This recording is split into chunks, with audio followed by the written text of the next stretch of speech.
రేవంత్ రెడ్డి గారికి సంబంధించిన ఇష్యూ ఒకటి సీరియస్ అవుతోంది. గడిచిన 3 రోజులుగా చాలా టార్గెటెడ్గా ఒకవైపు నుంచి బీజేపీ, ఒకవైపు నుంచి బీఆర్ఎస్ రేవంత్ రెడ్డి గారి మీద విరుచుకుపడుతున్నాయి. మరి ఇది చూసే వాళ్ళకి ఎలా ఉంది అంటే కూడబలుక్కుని దాడి చేస్తున్నారా అనేది ఒక అనుమానం ఉంది కాంగ్రెస్లో కొంతమందికి. పైగా అంతా వచ్చి 6 నెలలు అవ్వలేదు. 6 నెలల్లో గడిచిన నెలన్నర 2 నెలలు ఈ ఎలక్షన్లకే సరిపోయింది. వచ్చి కుదురుకోవడానికి ఎవరికైనా 2-3 నెలలు పడుతుంది. వచ్చి రాగానే ఏదో ఇచ్చిన హామీల్లో కొన్ని హామీలు నెరవేర్చే క్రమంలో అట్లా పోయింది. కానీ ఎంతలోనే దోచేస్తున్నారు, లేకపోతే 100 కోట్లు దోచేశారు, 1000 కోట్లు దోచేశారు అనే కామెంట్లు ఒక బీజేపీ వైపు నుంచి, పైగా ఎంతో కాస్త సంయమనంతో మాట్లాడే ఈటెల రాజేందర్ గారు మాట్లాడుతున్నాడు. సరే, రేవంత్ రెడ్డి అంటే సుతరాము గిట్టని, సుతరాము ఇష్టం లేని ఆగర్భ శత్రువులాగా చూసే ఆ party BJP floor leader Eleti Maheshwar Reddy, ఆయన రోజుకు ఒక 200 కోట్లు యాడ్ చేస్తా ఉన్నాడు. ఉత్తమ్ కుమార్ రెడ్డి 500 కోట్లు, రేవంత్ రెడ్డి 1000 కోట్లు. ఎట్లా అంటే నోటికి వచ్చింది ఏ ఫిగర్ అంటే ఆ ఫిగర్ అన్నట్టుగా అనిపిస్తుంది. ఏమో నిజంగా దోచుకున్నారా అంటే నాకు తెలియదు, కానీ అలా ఉంటుందా? ఇంత షార్ట్ దీంట్లోనే అంత తెగబడిపోయారా అనేది ఒక అంచనా. వీళ్ళు ఎంత చేస్తే మరి 10 ఏళ్ళు అధికారంలో ఉన్నవాళ్ళు, 5 ఏళ్ళు అధికారంలో ఉన్నవాళ్ళు వాళ్ళు ఎంత దోచేస్తారనేది చూడాలి. ఇంకొక వైపు ఎలాగో మనం వచ్చిన రోజే మొదలుపెట్టింది బీఆర్ఎస్, ఎన్నాళ్ళు ఉంటారో చూస్తామన్న దగ్గర మొదలైంది. నిమ్మకాయల మూటే కదా ఇది, అది ఇప్పితే ఉసిరికాయల మూట ఇప్పితే ఏమైంది అని మాట్లాడిన వాళ్ళు ఉన్నారు. ఇట్లా రకరకాలుగా ఈ కాంగ్రెస్ ప్రభుత్వం ఏర్పడిన రోజు దగ్గర నుంచే రేపో ఎల్లుండి పడిపోద్ది అనడం మాట్లాడింది తప్ప ఇంకో పని లేదు. అలాంటిది కాస్త ఇప్పుడు ఇక ఈ ప్రభుత్వం 6 నెలలకే 6 ఏళ్ల అపఖ్యాతిని మూట కట్టుకుందని కేటీఆర్ గారు, ఇంకో పక్క హరీష్ రావు గారు వీళ్ళు తగులుకున్నారు. ఇక మరి వాళ్ళైతే ఒక అడుగు ముందుకేసి ఈటెల రాజేందర్ గారు రేవంత్ రెడ్డిని జనం చీకొడుతున్నారంట. ఇది ఒక మాట. కేసీఆర్ గారు మొన్న ఎప్పుడో మాట్లాడుతూ హైదరాబాద్ నుంచి ఇండస్ట్రీస్ తరలి వెళ్ళిపోతున్నాయి, హైదరాబాద్ నుంచి పెట్టుబడులు వెనక్కి వెళ్ళిపోతున్నాయి, హైదరాబాద్ నుంచి పరిశ్రమలు వెళ్ళిపోతున్నాయి. ఎక్కడా? ఒక నిన్నటిదాకా ముఖ్యమంత్రిగా ఉన్న ఒక నాయకుడు హైదరాబాద్ నుంచి పరిశ్రమలు వెళ్ళిపోతున్నాయని అనొచ్చునా? ఓకే, నిజంగానే వెళ్ళిపోతే అప్పుడు సోదాహరణంగా ఇగో పలానాడు పలానా కారణంగా వెళ్ళిపోయాడు. ఏపీ నుంచి వెళ్ళిపోయారు అందరూ. జగన్మోహన్ రెడ్డి వచ్చిన తర్వాత 1 by 1 లిస్ట్ ఉంది. ఎందుకంటే అక్కడ పెట్టిన పరిశ్రమలు ఒక్కడు కూడా ఇప్పుడు అక్కడ లేవు, అందులో సగం హైదరాబాద్కి వచ్చాయి. కాబట్టి అక్కడ అన్నారా ప్రభుత్వం పైన, ప్రత్యేకించి ముఖ్యమంత్రి రేవంత్ రెడ్డి గారి పైన ఒకవైపు నుంచి బీజేపీ, మరోవైపు నుంచి బీఆర్ఎస్ విమర్శించడము, విరుచుకుపడడం వరకు మా ఇష్యూ కాదు. రాజకీయాల్లో ఉంటాయి, పరిపాలన పరంగా, పాలసీల పరంగా, ప్రజా వ్యతిరేక నిర్ణయాల పరంగా, లేకపోతే చెప్పినవి చేయకపోతే డెఫినెట్గా నిలదీస్తారు. ప్రతిపక్షాలు ఉన్నదే అందుకు. కానీ ఈ గడిచిన 3-4 రోజులుగా చూస్తుంటే అది కనబడుతున్నది విమర్శ, విరుచుకుపడడం లాగా లేదు, డైరెక్ట్ అటాక్ అన్నట్టే ఉంది. ఏ రేంజ్లో జరుగుతుందంటే దాడి, ఏం జరుగుతోంది తెలంగాణలో? నిజంగానే అసలు మొత్తం తెలంగాణ అంతా కట్టగట్టి లొంగజుట్టి ఎత్తుకుపోతున్నాడు రేవంత్ రెడ్డి భుజం మీద వేసుకొని అన్న తరహాలో ఒక అవినీతి ఆరోపణలు. అంత తిన్నాడు, ఇంత తిన్నాడు, 500 కోట్లు అని ఒక ఆయన అంటాడు, 1000 కోట్లు ఒక ఆయన అంటాడు. ఒక ఆయన అయితే రేవంత్ రెడ్డి చీకొట్టించుకుంటున్నాడంట అందరితో. ఏమో మరి అది ఆ చీకొట్టంలో ఎవరో మరి నాకు తెలియదు, కానీ అంటే ఆయనకి ఎందుకు వచ్చిందో ఆ పదం. పైగా అన్న మనిషి, అన్న లీడరు, కాస్త సంయమనం ఉంటాడని పేరున్న ఈటెల రాజేందర్ గారు ఆ మాట అన్నాడు. మరి ఆయనకి ఎందుకు అలా అనిపించిందో, మరి ఆయన ముందు ఎవరన్నా రేవంత్ రెడ్డి అన్నారా ఏమో నాకు తెలియదు. కానీ ఇట్లాంటివి ఇంకోవైపు ఇందాక నేను చెప్పినట్టుగా బీజేపీ శాసనసభాపక్ష నేత ఏలేటి మహేశ్వర్ రెడ్డి గారు అయితే రోజుకు ఒక 500 కోట్ల వీళ్ళ అకౌంట్లో వేసేస్తా ఉన్నాడు. మరి ఈ డబ్బంతా ఎక్కడి నుంచి వస్తోంది, ఎక్కడికి పోతోంది, ఈయనకున్న ఆధారాలు ఏంటి? కాకపోతే మనం పొలిటికల్గా ఏ ఆరోపణ చేసినా వాడు కడుక్కోవాల్సిందే తప్ప మనకేం సంబంధం లేదనే ఒక ధీమాన ఇటువంటి చాలా వస్తున్నాయి. ఇక బీఆర్ఎస్ అంటే మనం చూస్తూనే ఉన్నాం. ఇందాక నేను చెప్పినా కదా, మొదటి నుంచి డే 1 నుంచి స్టార్ట్ అయింది. ఎన్ని రోజులు ఉంటారో చూద్దామని, డే 1 నుంచే. సో ఈ దాడికి కాంగ్రెస్ పార్టీ పెద్దగా స్పందించగల, ఆ స్పందించకపోవడానికి కారణం మరి అనవసరంగా వాళ్ళ ట్రాప్లో పడి వాటికి ప్రయారిటీ ఇవ్వడం కంటే పని చేసుకోవడం బెటర్ అనుకుంటున్నారా, లేకపోతే నిరాధారమైన ఆరోపణలకు స్పందించేది ఏంటి అనే ఒక వ్యూహాత్మకమైన మౌనమా, లేదు వాళ్ళు చేసే ఆరోపణలు నిజమా తెలియదు. సో వీటన్నిటి గురించి మనం మాట్లాడుతున్నాం. మనతో బీఆర్ఎస్ నాయకులు రావుల శ్రీధర్ రెడ్డి గారు, అలాగే బీజేపీ నాయకులు ప్రకాష్ రెడ్డి గారు అండ్ కాంగ్రెస్ పార్టీ నాయకులు అద్దంకి దయాకర్ గారు మనతో చర్చలో పాల్గొంటున్నారు. ప్రకాష్ రెడ్డి గారు నమస్కారం. నమస్తే అండి. ఇప్పటి వరకు ఎన్ని వందలు ఎక్కడి వేలే వందల పాడా మీ నాయకులు చెప్పే లెక్క అయితే వేలల్లోనే ఉన్నాయి, వేల కోట్లలోనే ఉన్నాయి. మరి ఎన్ని వేల కోట్లు అవినీతి జరిగింది అనేది ఏమన్నా పార్టీ దగ్గర అంచనా ఉందా, బీజేపీ దగ్గర? ఇక లెక్క పెట్టాలి సార్, ఎవరే ఎన్ని కోట్లు జరిగింది అనేది. ఉజ్జాయింపుగా చెప్పండి, నో ప్రాబ్లం. ఉజ్జాయింపుగా ఈరోజు మా మహేష్ రెడ్డి గారు చెప్పారు కదా, ఒక్క వడ్ల కొనుగోలు వ్యవహారంలోనే సుమారుగా 500 కోట్ల రూపాయలు అవినీతి జరిగింది. ఒక్క వడ్ల కొనుగోలులోనే జరిగిన అవినీతి. కాబట్టి ఇక లెక్క పెట్టుకుంటూ పోతే ఎంత ఉంటుంది అనేది తర్వాత చూసుకున్నాం.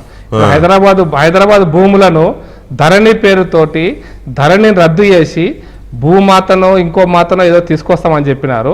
ఎందుకు రద్దు చేయకుండా కమిటీ చేసి 6 నెలలు తాత్సారం చేశారు అంటే, గతంలో జరిగినటువంటి భూముల కుంభకోణం భూములు తప్పిస్తే ఇంకేమీ మిగిల్చలేదు బీఆర్ఎస్ పార్టీ. కాబట్టి ఇక ఆ భూములతో ఏవైతే భూముల మార్పులు జరిగినాయో వాళ్ళని రెగ్యులరైజ్ చేయడం కోసం వాళ్ళతో ఆల్రెడీ బేరాలు చేసుకున్నారని మాకున్న సమాచారం. ఇంకా అది ఎన్ని వేల కోట్లు అవుతుందో లెక్కలు తీయాలి. ఈరోజు ఉత్తమ్ మా మహేష్ రెడ్డి చెప్పిన లెక్కన 500 కోట్లు ఏంటంటే అది వడ్ల కొనుగోలు వడ్లు అమ్మిన విషయం.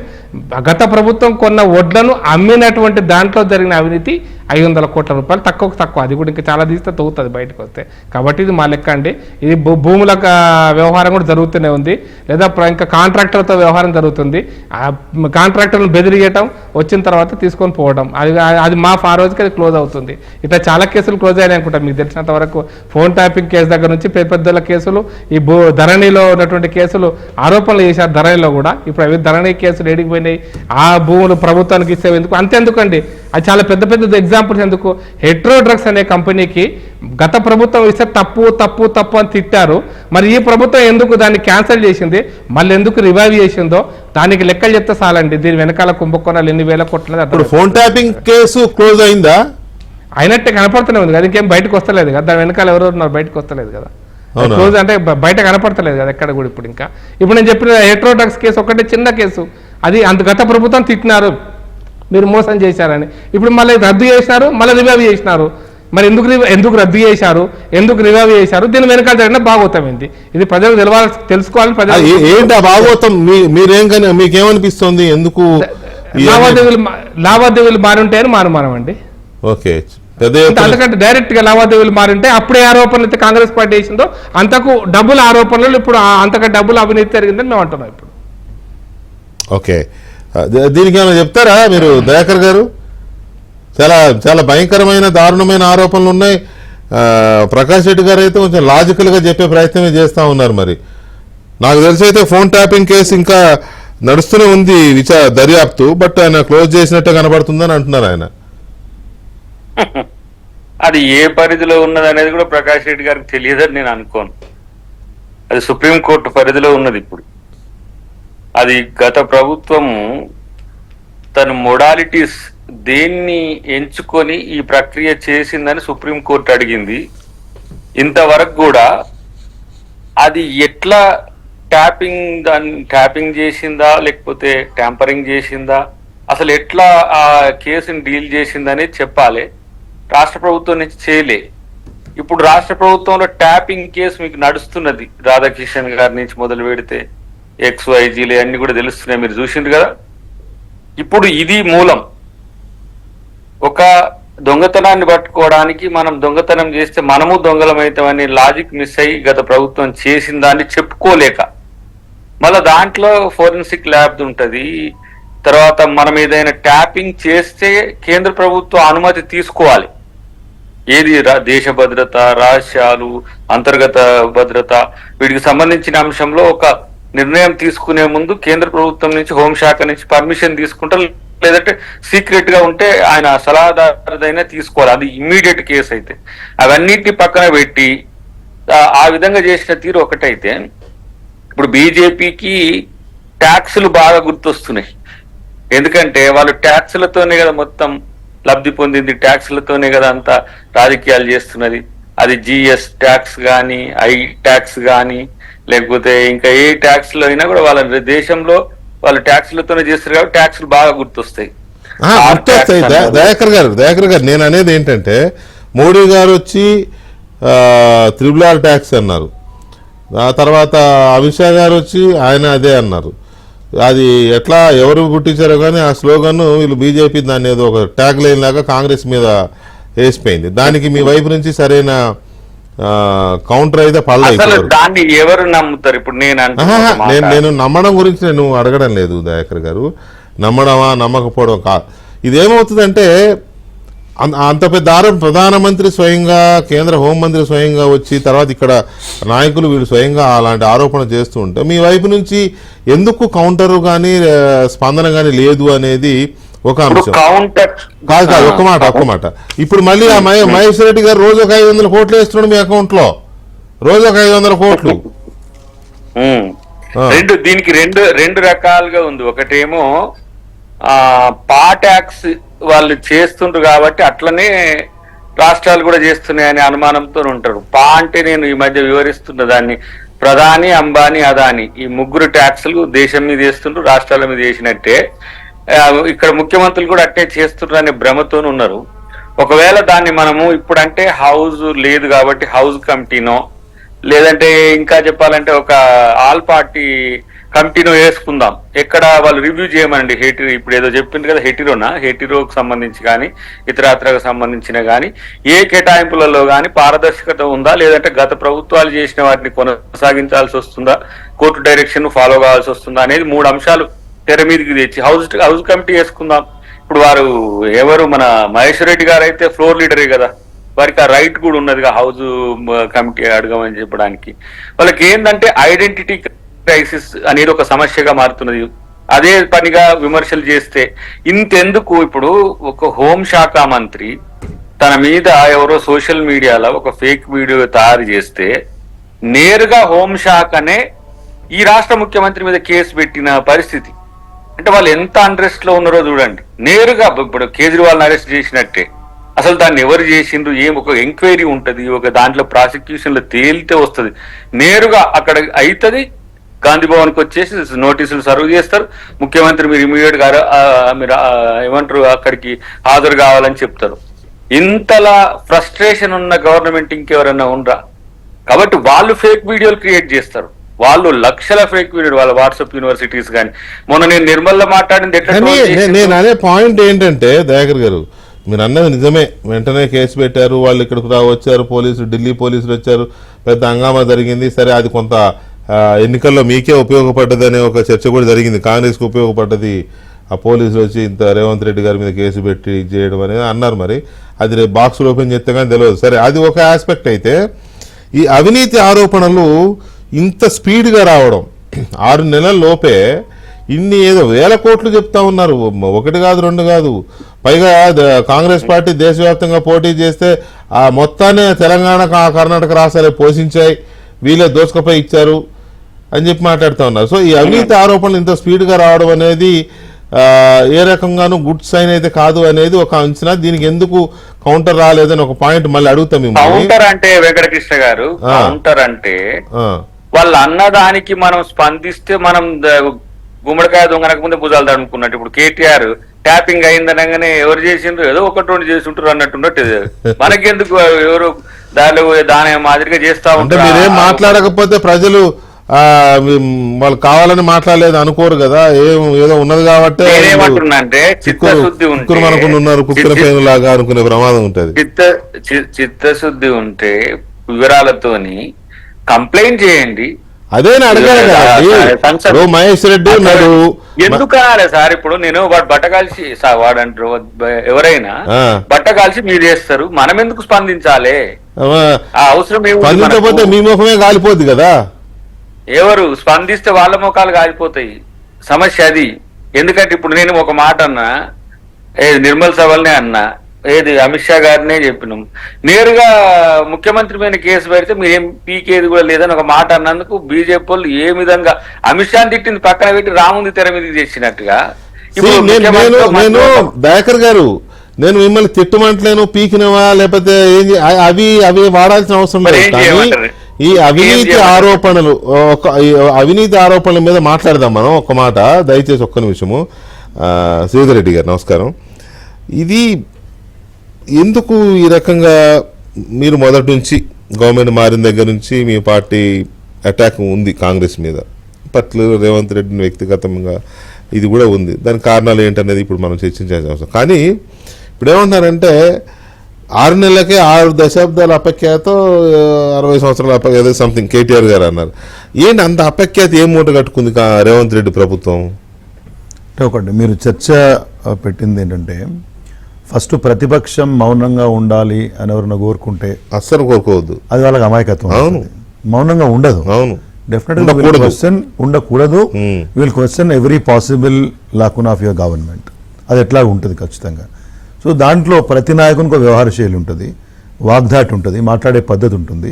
ఖచ్చితంగా ప్రభుత్వాన్ని ప్రశ్నించేటువంటి ఒక పరిస్థితులలో రకరకాల పద్ధతులలో వీళ్ళు డెఫినెట్లీ కడిగేస్తారు, అటాక్ చేస్తామా లేకపోతే ఇరుకున పెడతామా, రకరకాల ప్రయత్నాలు ఖచ్చితంగా చేస్తాం. ఏది చేసినా in the interest of the public of Telangana, people of Telangana కదా, ఆ విషయాన్ని అర్థం చేసుకోవాలి. సరే, మహేశ్వర్ రెడ్డి గారు ఏం మాడినో ఐఎమ్ నాట్ రెస్పాన్సిబుల్.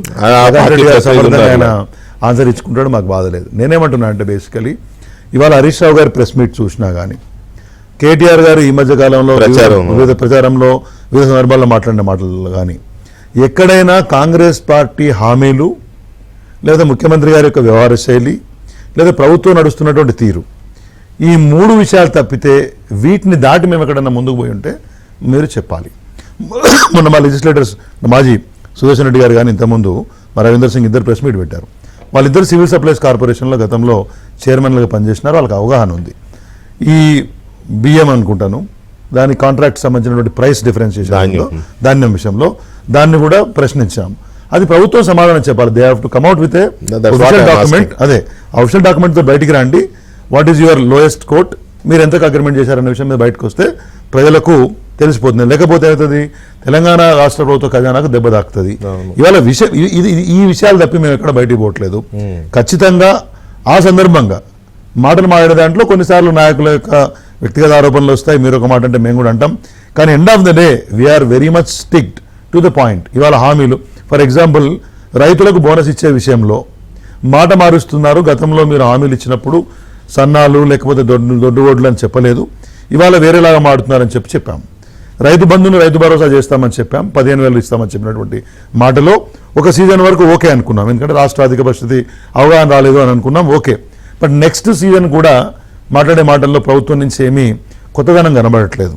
నేను మన ఊరు మనబడికి సంబంధించి చూశాను, మొత్తం ప్రోగ్రాం అటకెక్కింది. నిన్నేదో క్యాబినెట్లో 600 కోట్లు ఏదో ఇస్తాము, ఇమ్మీడియట్ 120 కోట్లు మాత్రమే ఇస్తాము, ఏదో ఇన్ఫ్రాస్ట్రక్చర్ గురించి మాట్లాడుతున్నారు. మరి జరుగుతున్న ప్రోగ్రాం సంగతి ఏంటి, సమాధానం చెప్పట్లేదు. ఇవాళ రకరకాల కొత్త పాలసీస్ తీసుకొస్తామని మాడుతూ ఉన్నారు. అంటే గవర్నమెంట్లో ఏదో కన్ఫ్యూజన్ ఉంది.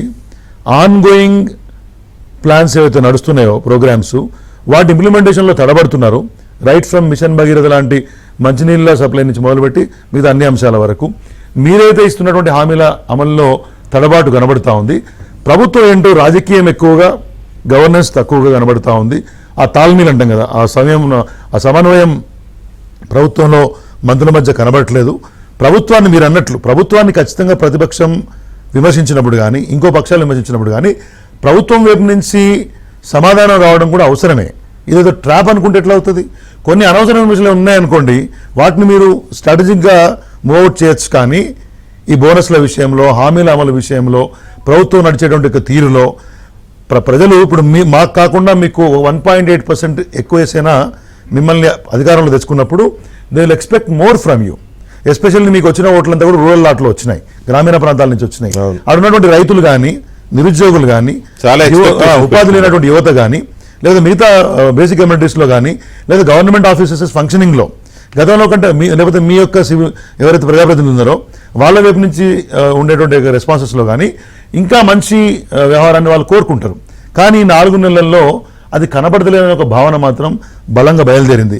Weather you take it as a feedback or విమర్శ అనుకోండి, సూచన అనుకోండి, కానీ this government I can give you a statement on behalf of the BRS party is not up to the expectations in the past 4 months. Whether it is governance or government వ్యవహార శైలి, మంత్రులు వాళ్ళ ఎక్స్పెక్టేషన్స్లో, డెలివరబుల్స్లో కానీ, ఈవెన్ నేను చూస్తున్నా కదా right from secretary functioning నుంచి CM office కూడా చాలా లాక్స్తో ఉంది. సీఎం పేషి కూడా చాలా లెథార్జిక్గా ఉంది. అటువంటి సెక్రటరీస్ పంపించే ఫైల్స్ని కూడా ప్రాపర్ డిస్పోజల్లో చాలా ఇబ్బందికరమైన పరిస్థితులు ఉన్నాయనే వార్తలు బయటకు వస్తా ఉన్నాయి. అంటే ప్యూర్లీ వీక్నెస్. నేను ఏమంటున్నా, యథా రాజా తథా ప్రజా అండి. గవర్నమెంట్ ఎప్పుడు కూడా ఐఎమ్ ఆస్కింగ్ యూ, ఇప్పుడు డిసెంబర్ 7వ తారీఖు నాడు వాళ్ళు ఆఫ్ కోర్స్ ప్రమాణ స్వీకారం చేశారు. డిసెంబర్ 9న రెజ్యూమ్ చేశారు ఆఫీస్ సెక్రటరియట్. 100 రోజుల్లో హామీలు అమలు చేస్తామన్నారు. కొన్ని అయినాయి, కొన్ని అవ్వలేదు. అది ఒక డెఫినెట్గా అది ఫెయిల్యూర్ అంటే డిస్కంఫర్ట్ అనుకోండి కాదు, డిస్కంఫర్ట్. తర్వాత ప్రాసెస్ లో ఉన్నాయి అనుకుందాం, వాటెవర్. పోనీ అప్పుడే వచ్చారు కాబట్టి ప్రాసెస్ లో ఉన్నాయి అనుకుందాం. మరి మనం రాగానే ఫెయిల్ అయ్యింది అనడం కూడా విజ్ఞత అనిపించుకోదు. మీరు అనలేదు, విజ్ఞత అనిపించుకోదు. ప్రాసెస్ లో ఉన్నారు, రైట్. రుణమాఫీ ఎస్, డెఫినెట్ గా వాళ్ళు టైం, మీ విమర్శల నేపథ్యంలో, బీజేపీ విమర్శల నేపథ్యంలో 15th ఆగస్ట్ అని సీఎం హిమ్సెల్ఫ్ అగ్రీడ్. 15th ఆగస్ట్లో ఇస్తారు. ఓకే, వెల్, గుడ్, బాగానే ఉంది. కాకపోతే 100 days అవ్వగానే మళ్ళీ పార్లమెంట్ ఎలక్షన్స్ షెడ్యూల్ రావడము, వాళ్ళకి అసలు ఊపిరి తీసుకునే టైం లేదు. తర్వాత రాజకీయం చేయాలి, వాళ్ళు కూడా రాజకీయం చేసుకోవాలి, ఎంపీ సీట్లు గెలిపించుకోవాలి కదా, రాజకీయం చేసుకోవాలి, ఫైనాన్షియల్ బర్డెన్స్, ఇవన్నీ ఆలోచించరా? అంత 5 నెలలకే అయిపోయింది అని అంటే నేను మీకు ప్రభుత్వాన్ని డిమోరల్ చేసే ప్రయత్నమే కదా. అదే పని చేస్తాం కదా. Demoral in the sense, I can't say the same statement. Demoral అని అనలేము, కానీ ప్రభుత్వాన్ని ప్రశ్నిస్తాం కదా అంటున్నా. ఖచ్చితంగా నేను ఇప్పటిదాకా మీకు ఏం చెప్పినాను, నేను ఎక్కడ మీరు ఫెయిల్ అయిపోయినారు, మీరు ఖతమైపోయినారు అంటలేదు. మీరు అంటలేరు, ఈవెన్ టుడే మీ పార్టీ నాయకులు, అగ్రనేతలు. నేను అందుకే చెప్పిన, the expression of each individual is different at different degree. నేనేమన్నా ఎవరెవరి స్థాయిని బట్టి, వాళ్ళ యొక్క హోదాని బట్టి వాళ్ళు మాట్లాడతారు, నేను తప్పనట్లేదు. నేనేమంటున్నా అంటే ఇక్కడ మేము అదే అంటున్నా, ఓవరాల్గా ఎవరం మాట్లాడినా, ఏ స్థాయిలో మాట్లాడినా, ఏ పదజాలం మాట్లాడినా కానీ ప్రభుత్వ పనితీరు, హామీల అమలు, ప్రజలు కోరుకున్న దానికి మీ యొక్క స్పందన, దీన్ని మించి మేము వేరే ఏమైనా అడిగినామా ఒకసారి చూసుకోండి. సంచలనాత్మకంగా మాట్లాడాలని బీఆర్ఎస్ పార్టీకి లేదు, మీరేదో కూలిపోవాలని మాకు ఉద్దేశం లేదు. మీరు పనిచేసి ప్రభుత్వంలో అది అనకండి, కోరుకుంటున్నారు ఎప్పుడు పడిపోతాయి ప్రభుత్వం అని. ఎందుకంటే వచ్చిన day 1 నుంచే మొదలెట్టినారు. ఏమంటే ఖచ్చితంగా అసెంబ్లీలోనే వ్యవహార శైలిని, తడబాటును ప్రశ్నిస్తాము. దాని అవతల వాళ్ళు ఎట్లా ఇంటర్ప్రిట్ చేసుకుంటే, ఎట్లా అన్వయించుకుంటే అట్లా ఉంటది. నేను ఒకటే ఇక్కడ చెప్పేది ఏంటంటే, బేసికల్లీ ఇవాళ గవర్నమెంట్ వైపు నుంచి ఎంత మేరకైతే ప్రజలు కోరుకుంటున్నారో ఆ స్థాయిలో ప్రభుత్వం పనిచేయట్లేదనే విషయాన్ని చెప్తున్నాము. దాన్ని సరి చేసుకోండి, ఇట్లా ఉండండి. రైతు రుణమాఫీ విషయంలో మీరు తెచ్చారు కాబట్టి టాపిక్ చెప్తున్నాను. రుణమాఫీ రేవంత్ రెడ్డి గారు అన్నటువంటి అనేక మాటలు గతంలో మీరు వేసేవాళ్ళు, పలానా డేట్ రోజు క్రోనాలజీ, ఈ రోజు ఏమన్నారు, సరే ఇప్పటివరకు కాలేదు. 15th ఆగస్ట్కి ఏమో చేస్తామని చెప్పారు. నాకు అర్థం కాలేదు, ఆర్ యూ నాట్ కాన్ఫిడెంట్? మీరు ఏ ఊరికి పోతే ఆ ఊరు భగవంతుని కొట్టేసినటువంటి పరిస్థితి ఎందుకు వచ్చింది? 4 నెలల ముందు మీకు కొట్టేసినటువంటి ప్రజలు మిమ్మల్ని నమ్మరైనటువంటి అభద్రతా భావం మీ దగ్గర ఉందా? ఇది అనుకుంటారు కదా. వై హావ్ టు మీరు అన్న దాంట్లో లాజిక్ ఉందండి. మీరు అన్న దాంట్లో ఆయన ఆగస్ట్ 15th అని అన్నారు అని అంటే కొంత వెసులుబాటు తీసుకుంటున్నారు, టైం లేదు అనేది ఒకటి మనం అర్థం చేసుకోవచ్చు. మనం పొలిటికల్గా కావచ్చు, లేకపోతే అబ్జర్వర్స్గా కావచ్చు. రెండో దేవుడికి పోతే ఆ దేవుడి మీద ఒట్టేస్తున్నారు అని అంటే ఎలక్షన్లు. డెఫినెట్లీ చేసినట్టే వాళ్ళు కాన్ఫిడెన్స్ అండి. చీఫ్ మినిస్టర్ ప్రజలకి ఒక చీఫ్ మినిస్టర్ అనేవాడు మాట్లాడినప్పుడు ఇది head of the government, definite గా ప్రజలు నమ్ముతారనేటువంటి ఒక విశ్వాసం లేకపోవడం కాదు. It is not right custom. సరే మీరు కంటిన్యూ చేస్తే చేయండి. ఇప్పుడు చాలా మంది మాట్లాడారు ఇంతకుముందు, ప్రతిరోజు భాగ్యలక్ష్మి ఓట్లేసే వాళ్ళు కొంతమంది ఉన్నారు. దాని గురించి మాట్లాడలే. మనం ప్రజా జీవితంలో ఉన్నాం కదా. వాళ్ళు భాగ్యలక్ష్మి అమ్మవారి మీద వాళ్ళు ఒట్లేస్తే మీరు రోజుకో యాగం, రోజుకొక ఇది యాగం లేదు, హోమాలు చేసిన వాళ్ళు దేవుళ్ళు తప్పే లేదండి.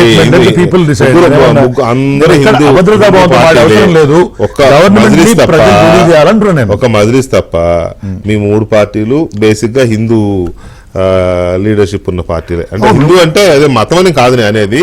ఎవరు దేవుడి మీద ఓట్లేస్తారు, తప్పే ఉంది అందులో. మేము యజ్ఞాలు యాగాలు ఒకళ్ళవి, ఆ దేవుడి మీద ఒకళ్ళది, ఈ దేవుడి ప్రమాణం గురించి మాట్లాడుతున్నాం. ఇవన్నీ కామన్.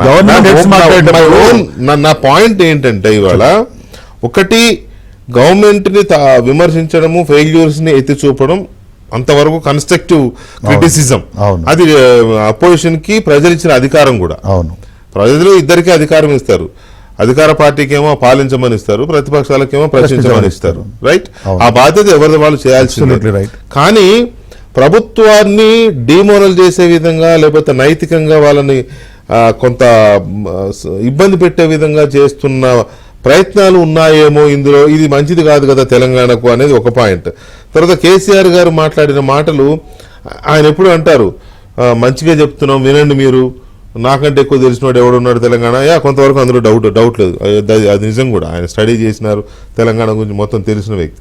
ఆయన రీసెంట్గా కొన్ని డైలాగ్స్ వేశారు, ఏమని హైదరాబాద్ నుంచి పరిశ్రమలు వెళ్ళిపోతున్నాయి, హైదరాబాద్ నుంచి పెట్టుబడులు వెళ్ళిపోతున్నాయి. అంటే హైదరాబాద్ బ్రాండ్ని మనమే దెబ్బ తీసుకుంటున్నామనే ఒక బ్యాడ్ ఇంప్రెషన్ అయితే కలుగుతుంది. తెలంగాణ రేవంత్ రెడ్డి ప్రభుత్వం మీద అటు బీఆర్ఎస్ ఇటు బీజేపీ చేస్తున్న మూకుమ్మడి దాడి, దానికి కాంగ్రెస్ పార్టీ ఎలా స్పందిస్తోంది అనే అంశం మీద మనం చర్చిస్తున్నాం. దయాకర్ గారు, మీకు మీరు అబ్జర్వ్ చేసి ఉండాలి, అర్థమై ఉండాలి. ఈ డిబేట్లో ఇప్పటి వరకు చూసిన పాయింట్, బీఆర్ఎస్ ఏమో మీ అడ్మినిస్ట్రేషన్ ఫెయిల్యూర్సో లేకపోతే వీళ్ళకి అడ్మినిస్ట్రేషన్ రాదనో లేకపోతే వీళ్ళకి అసమర్థతనో అది జనంలోకి తీసుకెళ్లే ప్రయత్నంలో బీఆర్ఎస్ వెళ్తోంది. ఎందుకంటే వాళ్ళు నిన్నటిదాకా అధికారంలో ఉండి ప్రభుత్వాన్ని నడిపారు కాబట్టి. బీజేపీ ఏమో అవినీతిని పట్టుకుంది. అవినీతి ఉంది అని నేను అనడం లేదు, బట్ అవినీతి యాంగిల్లో మిమ్మల్ని టార్గెట్ చేసి పాపర్ చేసే పనిలో ఉంది. ఈ రెండు పార్శ్వాలు, ఒక బీజేపీ చేస్తున్న అవినీతి కోణము, బీఆర్ఎస్ చేస్తున్న అసమర్థ పాలన కోణము, ఈ రెండింటిని మీరు సరిగ్గా ఆన్సర్ చేయకపోతే ప్రజలు ఒక రకంగా అనుకునే ప్రమాదం ఉందేమో ఆలోచించారా మీరు? మీకు అర్థమవుతుంది అసలు వీళ్ళ స్ట్రాటజీస్? కాదు, ప్రజలు 9.5 సంవత్సరాలు రుణమాఫీ చేయకపోతే కూడా భరించిండ్రు గాని 9 నెలలు కాకపోతేనే కాంగ్రెస్ ప్రభుత్వం మీద కోపం వస్తుంది మరి రాజకీయాల్లో అని వాళ్ళు ప్రచారం చేస్తారు. ప్రజలకు రాలేదు కదా, రేపు తెలుస్తాయి కదా 4వ తారీఖు నాడు. ఇటువైపు 10 సంవత్సరాలు ఏకదరిగా దేశాన్నే దోచుకుంటున్న ఆ దొంగలను కాపాడే ప్రభుత్వంగా ఇలా బీజేపీ ప్రభుత్వం చరిత్రకెక్కింది. వాళ్లకు ఇప్పుడు అవినీతి అక్రమాలు కనబడుతున్నాయి. కాబట్టి వాళ్ళు ఏం చేసిండ్రో వాళ్ళ నేపథ్యాలు కనపడుతున్నాయి. మేమేం చేయాలనో మాకు చాలా స్పష్టంగా ముందు కనపడుతున్నది. బస్సు ఫ్రీ అంటేనేమో ఆటో వాళ్ళని లేపిరి, గ్యాస్ సిలిండర్ ఫ్రీ అంటేనేమో ఏంటిది మళ్ళా ధరలు పెరుగుతాయని అంటున్నారు. తర్వాత మేము ఇండ్లు కట్టిస్తామని అంటేనేమో 1,00,000 ఇండ్లేనా అంటున్నారు. లేదంటే ఏ పని చేయబోయినా సరే దాన్ని ఒక ఉచితంగా ప్రచారాలకు వాళ్ళకి కొంచెం సెక్షన్ ఆఫ్ మీడియా వాళ్ళకి సహకరిస్తున్నది. కానీ మాకున్న దాంట్లో రైతు రుణమాఫీ, రెండవది మహాలక్ష్మి, ఇవి రెండు కొంచెం ఆర్థిక అంశాలు. దీంట్లో 6 లక్షల కోట్ల అప్పులు ఉన్నాయని కూడా ఎవరికి తెలియవు ఇప్పటి వరకు. రాష్ట్రాన్ని ఇంతలా మరి దివాలా తీసిన ప్రభుత్వము టిఆర్ఎస్ ప్రభుత్వం 3-4 నెలలకే వాళ్ళకు లేచాడితే జనం నమ్ముతారు అనుకుంటే ఎట్లా? ఇప్పుడు రేపు రిజల్ట్స్ చెప్తే బీఆర్ఎస్ చెప్పేది వాస్తవం కాదా అని. అవినీతి కూడా బీజేపీ కాంగ్రెస్ మీద అవినీతి మీద చెప్తుంటే ప్రజలు చూడరా? ఇన్ని రోజులు ప్రభుత్వంలో లేకుండా ఆ అవినీతి ప్రభుత్వాన్ని ఇప్పుడు చూడండి, ఏకదం అమిత్ షా 1 డేలోనే పోలీసుని ఇక్కడికి పంపించింది, ఢిల్లీ పోలీసుని. మరి 9.5 సంవత్సరాల్లో కేసీఆర్ అవినీతి చేయలేదన్నట్టే కదా ఆ లెక్క ప్రకారం, బీజేపీ లెక్క ప్రకారం. ఆ అవినీతిని సమర్థించింది ఎవరు? ఆ అవినీతికి మద్దతుగా నిలిపింది ఎవరు? అమిత్ షా, మోడీ కాదా? కాబట్టి వాళ్ళిద్దరు ఒకటే అని చెప్పడానికి ఇంతకంటే ఎక్కువ పెద్దగా ఏం లేదు. కాకపోతే ఒక లోకపంచ ఉండొచ్చు, ఇంకో లోకపంచ. బట్ బేసికల్ గా మీరు గమనించండి, మీకు మధ్యన ఉన్నది 90-95 రోజులే అయితే మొత్తం 5 సంవత్సరాల పని ఇప్పుడు ఈ 90 రోజుల్లో చేసి దిగిపోండి మీరు అన్నట్టున్నది ఇప్పుడు వాళ్ళ పని. అదైతే రేవంత్ రెడ్డి గారి మీద ఉండే అక్కస్ ఏంటి? మాకంటే చిన్నోడు, మాకంటే వెనుకకు రాజకీయాలకు వచ్చిండు, మేమంతా ఇట్లా ఉంటే ఆయన ముఖ్యమంత్రి అయిపోయి ఏంది కథ అని ఇక వాళ్ళకి కొంతమందికి ఫ్రస్ట్రేషన్, కొంతమంది తలనొప్పి, ఇక మేము ఎట్లయితాము మీ దాంట్లో కూడా ఉంది కదా కొంతమందికి. ఇక అది ఎవరికున్నా సరే నా దృష్టిలో ఒక మాట, ఆ మాట కూడా అనగలను, ఎవరికున్నా సరే అది ఎవరి చేత అయితే వాళ్ళు నాయకులు అవుతారు. ఇప్పుడు కేసీఆర్ కంటే ముందు కూడా చాలా మంది తెలంగాణ ఉద్యమంలో పాల్గొన్నారు, చేసిండ్రు. కేసీఆర్ తెలంగాణను ముందుకు తీసుకొచ్చుకొని ముఖ్యమంత్రి ఎందుకు అయిండు? ఆయన అయిన తర్వాత ఇంకెవరు రారనుకున్నారు మీరు. అంటే మామూలుగా జనం బయటికి చూసేటోళ్ళు చాలా మంది, నేను కొంతమంది పెద్దలతో చర్చిస్తే అన్నారు. కానీ ఆయన నాకు అనిపించింది, కన్విన్స్ అయినా నేను, మా ముఖ్యమంత్రి గారు అన్నారు ఈరోజు తనతోనే ఉంటే, నేను అవుట్ సోర్సింగ్ వచ్చి మూవ్మెంట్ చేసి 10 సంవత్సరాలు కార్పొరేట్ కంపెనీగా లాభాలు చూసుకొని పోయినట్టే ఉన్నది కేసీఆర్ గారిని. భవిష్యత్తు ఏంటి బీఆర్ఎస్ అని అంటే ఒక లెజెండరీ అని చెప్పుకున్న పార్టీ కాస్త ఇలా పరిమితమైన పరిస్థితి వచ్చింది. రేపు చరిత్రలో తెలంగాణను ఈ విధంగా తయారు చేసిందనే ఒక చెడు పేరు మూట కట్టుకుంటున్న పరిస్థితి వచ్చింది. కానీ మీరు చారిత్రక ఉద్యమాలు చూడండి ఎక్కడైనా ఇప్పుడు ఆ పరిస్థితి మన కాడ ఎందుకు లేకుండా పోయింది? ఒకటేసారి బీఆర్ఎస్ గ్రాఫ్ ఇట్లా దగ్గర ఉద్యమాలని కాదండి. ఇక్కడ ఏమవుతుందంటే ఫస్ట్ ఆఫ్ ఆల్ హామీలు అనేసరికి 100 రోజుల్లో ఇవి తీసుకుంటా 100 రోజుల్లో ఈ హామీలు చేస్తా అని చెప్పారు. వాటిల్లో పెద్ద పెద్ద వాటిని అంటే సరే ఆర్థికంగా కొంత చూసుకోవాలి, కుదురుకోవాలి, ప్రభుత్వం కుదురుకోవాలి. కాబట్టి కొన్ని విషయాల్లో మనం కొంత ఇది ఇస్తారు.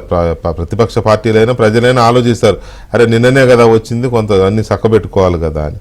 కానీ కొన్ని చిన్న చిన్న విషయాలు కానీ వీటి విషయంలో కూడా ప్రభుత్వం ఎందుకో కొంత తడబడుతోంది అనే ఇంప్రెషన్ కలుగుతుంది. తడబాటు వెనుక ఇప్పుడు హరీష్ రావు గారు అంటున్నారు, హరీష్ రావు గారు అంటున్నారు దొడ్డు ధాన్యాలకు బోనస్ ఇస్తామని ఇప్పుడు మాట మారుస్తున్నారు అని చెప్పి. ఇది రైతాంగానికైతే తగులుతుంది కదా ఈ విమర్శ. తడబాటు కాదు, అది తడిబాట లేక.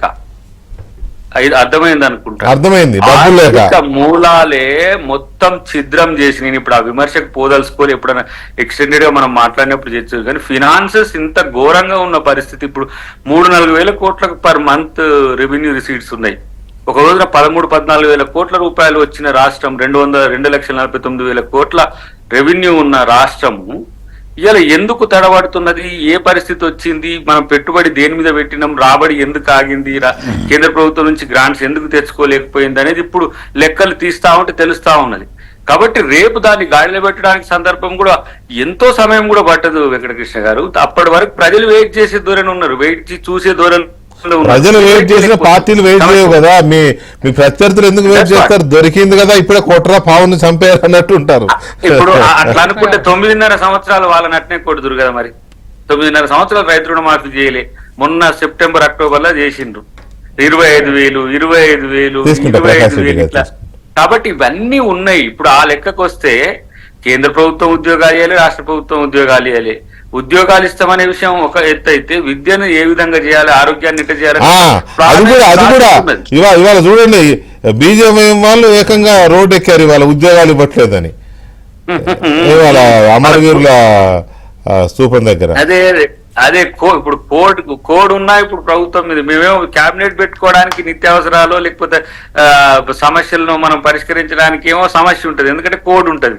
వాళ్ళకేం కోడ్ పాపం ఇప్పుడు వాళ్ళు చెప్తే చేస్తారు. కానీ ఒక్కటే బాటం లైన్ నేను చెప్తా, ప్రభుత్వం మీద ప్రజలకు ఎలాంటి అసహనం లేదు, కోపం లేదు. వీళ్ళ కోపం అసహనం అంతా కూడా అనసందర్భం. ఇప్పుడు అసందర్భం అంటే ఏం లేదు, అది అసందర్భం అని అనడం కంటే ఫక్తు రాజకీయం అని కూడా అనొచ్చులే. వాళ్ళు రాజకీయం చేయకపోతే పట్ల మిమ్మల్ని బతిమాలకుండా బుజ్జగించుకుంటూ ఉంటారే, మీరు రాజకీయం చేయకుండా. ఒక్క నిమిషం దయాకర్, ఒక్క నిమిషం. ఇప్పుడు సరే మీరు ఏం సమాధానం చెప్తారో మీరు చెప్పండి, మీ సమర్థన మీకు ఉంటుంది, నేను కానట్లేదు. ఇప్పుడు బీఆర్ఎస్ ఇంత తొందరగా ఇదైపోయింది, అదైపోయింది, అట్లయిపోయింది, ఇట్లయిపోయిందని రేపు ఎలక్షన్లు. వాస్తవానికి పవర్ పోయింది మా దగ్గర నుంచి, ఐఎమ్ నాట్ డిస్ప్యూటింగ్ ఇట్. కానీ ఏం జరిగింది? పవర్ పైన బాధ్యతలు ఉన్నాయి. Have 39 MLAs. మీ దగ్గర జాయిన్ అయ్యి ఎంపీ పోటీ చేసిన ఆయన కూడా టెక్నికల్గా వాళ్ళ BRS party MLA. Okay, we have got 37.5% votes, public mandate వచ్చింది, విన్నరా. ఆ తర్వాత ఎంపీ అన్ని పోటీ చేసినాం. రేపు స్థానిక సంస్థలు వస్తున్నాయి. ఇలా ప్రజల వైపు నుంచి as a opposition party, principal అపోజిషన్గా ప్రజల వైపు నుంచి మాట్లాడుతున్నాం. ఏం జరిగిందని? ఏదో అయిపోయింది. నేను నా ప్రశ్న కూడా అదే, కాదండి ఏం జరిగిందని అంటే అనేది వాళ్ళకున్నది మధ్యలో 95 రోజులు అని చెప్పిన. ఇప్పుడు 95 రోజులు కాదండి, రేవంత్ రెడ్డి గారే వాళ్ళ 95 రోజుల్లో మేము అనలే, నేనేం సమర్థించట్లేదు, కానీ సమర్థించకుండా సమర్థించిన 100 రోజులు సమయం ఇవ్వండి హామీలు పూర్తి చేస్తామని చెప్పింది 5 సంవత్సరాల ప్రభుత్వం ఇచ్చినప్పుడు. మేనిఫెస్టో కూడా 5 సంవత్సరాలకే ప్రజలు అనుకున్నప్పుడు కూడా 100 రోజులు ఇవ్వండి హామీలు పూర్తి చేస్తామని చెప్పింది వాళ్ళ ప్రభుత్వమే. నేను చెప్పలేదు. కానీ సరే మీరు ఇప్పుడు 9 నెలలు తీసుకుంటారా, 19 నెలలు తీసుకుంటారా, దాన్ని ప్రజలు ఎట్లా పర్సీవ్ చేసుకుంటారు అది వేరే అంశము. కానీ వీఆర్ మా యొక్క రెస్పాన్సిబిలిటీ కదా, మిమ్మల్ని ప్రశ్నించడం అనేది, మీకు గుర్తు చేయడం అనేది, లేలే, మీరు అన్న మాటలు పెద్దలు ప్రశ్నించడము, వాళ్ళ బాబులలో బాధ్యత చెప్పడం అనేది, చేయడము, వాళ్ళ చివరి గారు బాధ్యత. alert and do it. Yeah, మీరు అలర్ట్ అవ్వాలి, సమాధానం చెప్పాలి. కానీ అది ఎట్లా ఉండబోతుంది అనేది ఒకసారి ప్రకాష్ రెడ్డి గారు, నాకు అర్థం కాదు ఏంటంటే రేవంత్ రెడ్డిని అందరూ చీ కొడుతున్నారు అన్నారు ఈటెల రాజేందర్ గారు. చీ కొట్టడం అనేది చిన్న మాట కాదు. నాకు తెలిసి ఆయనను పార్టీలోంచి ఎల్లగొట్టి బహిష్కరించి ముప్పు తిప్పలు పెట్టిన కేసీఆర్ గారిని కూడా అన్నా అంత మాట ఎప్పుడు రాజేంద్ర గారు. సార్ కేసీఆర్ గారి ప్రభుత్వాన్ని పార్టీని చీకొడుతున్నారని రాజేంద్ర గారు అనలే, సంజయ్ గారు అనలే, మీరు కూడా అనలే, ఎవరు అనలే. ఒక రేవంత్ రెడ్డిని మాత్రం చీకొడుతున్నారనే పదం ఎందుకు వచ్చి ఉండవచ్చు? ఏంటి అంత అసహించుకునే స్థాయి ఏమొచ్చింది? అసహించుకుంటే ప్రజల కోణంలోంచి మాత్రమే ఆ యొక్క అంశం సార్, ఒక స్టేట్మెంట్ ఎందుకు చెప్తున్నా అంటే దంకి దయాకర్ గారు ఇప్పుడు ఇంతకుముందు చెప్పారు 100 రోజులు అని. అసెంబ్లీ ఎలక్షన్స్ లో 100 రోజులు అనే పదం వాళ్ళు వాడినారు సార్, మేము 100 రోజులు అనేది చెప్పలేదు. 6 గ్యారెంటీలు అదే 6 గ్యారెంటీలు 13 వాగ్దానాలు, ఇవి 100 రోజుల లోపల పూర్తి చేస్తాం. 400 అంశాలు ఏవైతే మేనిఫెస్టోలు రాశారో ఎస్ వాటికి 5 సంవత్సరాల కాలం ఉంది. మీరు విద్య, వైద్యం, మిగతా అంశాలంట్లో 5 సంవత్సరాల కాలం ఉంది. ఈ 6 గ్యారెంటీల విషయంలో 100 రోజులు అని చెప్పారు మీరు. వాటి విషయమే ప్రశ్నిస్తున్నాను తప్పిస్తే వాటి విషయంలో రేవంత్ రెడ్డి గారు చెప్పిన మాటలు కావచ్చు, రేవంత్ రెడ్డి గారు లేవనెత్తిన అంశాలు కావచ్చు, రేవంత్ రెడ్డి గారు ఎన్నికల సందర్భంగా లేవనెత్తిన అంశాలు కావచ్చు, అసందర్భంగా లేవనెత్తినటువంటి మా పార్టీని ఇబ్బంది పెడుతూ రాజ్యాంగాన్ని మారుస్తారు లేకపోతే ఇంకోటి చేస్తారని చెప్పినటువంటి మాటలు కావచ్చు, ఫలానా వ్యక్తి రాజకీయాలకు సంబంధం లేని వ్యక్తి ఈ ఫలానా సంస్థ ఈ రిజర్వేషన్ తీసేస్తామన్నది, ఈ రాజ్యాంగాన్ని ఒప్పుకోలేదన్నది అనేటువంటి ఏవైతే మాటలు మాట్లాడారో వారు అసందర్భం, రాజకీయాల అవసరం లేని ఉటకించారో. మీరు అన్నది కరెక్టే. కాంగ్రెస్ పార్టీ బీజేపీ అధికారంలోకి మళ్ళీ వస్తే రాజ్యాంగాన్ని తీసేస్తారు, మార్చేస్తారు అంటే మీ వైపు నుంచి ఏ స్థాయిలోనైతే కౌంటర్ అటాక్ కానీ లేకపోతే రిటాలియేషన్ కానీ వచ్చిందో, కేసీఆర్ గారు ప్రెస్ మీట్ పెట్టి రాజ్యాంగాన్ని మార్చేయాల్సిందే అన్నప్పుడు ఇంత రిటాలియేషన్ కనిపించలే. మరి అప్పుడు అదే అందుకోసం చెప్తాను నేను ఏమంటే ఇటువంటి అంశాల పట్ల రేవంత్ రెడ్డి గారు అన్నటువంటి మాటలు, చెప్పినటువంటి ఉపన్యాసాలు కావచ్చు, ఇవి ప్రజలు చీకొడతారు. ఇటువంటి మాటలు మాట్లాడితే అసందర్భం, అవసరం లేని మాటలు, అతి మితిమీరిన మాటలు అనేటువంటి విషయాల్లో, ఎందుకంటే 10 ఏళ్ళు ఉన్న ప్రభుత్వము ఇప్పటికే 2/3 మెజార్టీ ఉండి 370 ఆర్టికల్ రద్దు చేయగలిగిన ప్రభుత్వము మీరు రాజ్యాంగం ఎందుకో మార్చలేదు. అనవసరం అసందర్భమైన విషయాలు అనేటువంటిది ఒక అంశం. రెండో అంశం, నేను ఒక 100 రోజుల పాలన, 100 రోజులకు డబ్బులు లేవు, అప్పు చేశారని దయాకర్ గారు చెప్తున్నారు. నా గుర్తున్నంత వెంకటకృష్ణ గారు అనేక సందర్భాలలో మేము ప్రశ్నించినాం, అరే మీ వాగ్దానం ఎట్లా అమలు చేస్తారయ్యా, పైసలు లేవు, అప్పు చేసింది, పైసలు లేవు, అప్పు చేసిందంటే అందరూ కాంగ్రెస్ నాయకులు ఇంక్లూడింగ్ దయాకర్ గారు కూడా మా దగ్గర ఒక స్పష్టమైన ప్రణాళిక ఉంది, డబ్బులు ఎట్లా మొబిలైజ్ చేయాలో మాకు తెలుసు, దుబారా ఎట్లా ఆపాలో మాకు తెలుసు, మేము ఇచ్చిన వాగ్దానం ఎట్లా అమలు చేయాలో మాకు తెలుసు. ఇవన్నీ కూడా టీవీ చర్చలలో మీరు ఇప్పుడు మాట్లాడుతున్నట్టుగానే అప్పుడు వెంకటకృష్ణ గారు మీలాంటి వాళ్ళ ముందు మీలాంటి పెద్దలు అడిగినప్పుడు అప్పుడు పెద్దలు దయాకర్ గారు లాంటి వాళ్ళు ఇటువంటి సమాధానాలు చెప్పారు. మరి మీ దగ్గర స్పష్టమైన ప్రణాళిక ఉన్నప్పుడు అందే అన్నారు, ప్రణాళిక ఉంది అన్నారు, మాకు స్పష్టమైన అవగాహన ఉంది అన్నారు. మేము ఈ వాగ్దానాలు ఇవ్వలేము అంటే ఇవ్వలేరు, రైతులకు వ్యతిరేకం వీళ్ళు, మహిళలకు వ్యతిరేకం వీళ్ళు, దీనికి వ్యతిరేకం వీళ్ళు అని మా మీద దుమ్మెత్తిపోసారే, పెండ వేశారు. ఒక రకంగా మాట్లాడితే దీన్ని ప్రజలు చీకొట్టారా? చూద్దాం. ప్రకాష్ రెడ్డి గారు బహుశా ఆ ప్రణాళికలో భాగంగానే ప్రధానమంత్రి గారిని పెద్దన్న అని రాష్ట్ర ప్రయోజనాల కోసం మేము కలిసి చేసుకోవాలి అనే ఆ స్టాండ్కి వచ్చిందేమో రాష్ట్ర ప్రభుత్వం కానీ ముఖ్యమంత్రి గారు. రాజకీయంగా విభేదించుకున్న రాష్ట్ర ప్రయోజనాల కోసం ప్రధానమంత్రి గారితో కేంద్ర ప్రభుత్వంతో మంచి రిలేషన్స్ మెయింటైన్ చేస్తామని చెప్పి మా ఎండి రాధాకృష్ణ గారి ఇంటర్వ్యూలో కూడా చెప్పినాడు. ఆయన బహిరంగ సభలు ప్రధానమంత్రి గారు వచ్చినప్పుడు పెద్దన్న మీరే మాకు అని కూడా అన్నారు కదా. సో అలాంటి ప్రణాళికలు ఫలించి మీరు కాస్త మీరు ఇన్ ద సెన్స్ మీదే ఉంది నాదే ఉంది కానీ కేంద్ర ప్రభుత్వం అన్ని రాష్ట్రాలతో పాటు ప్రభుత్వాలుగా సహకరించుకుంటే ఈ చిన్న చిన్న కష్టాలు తొందరగానే ఈడేరితే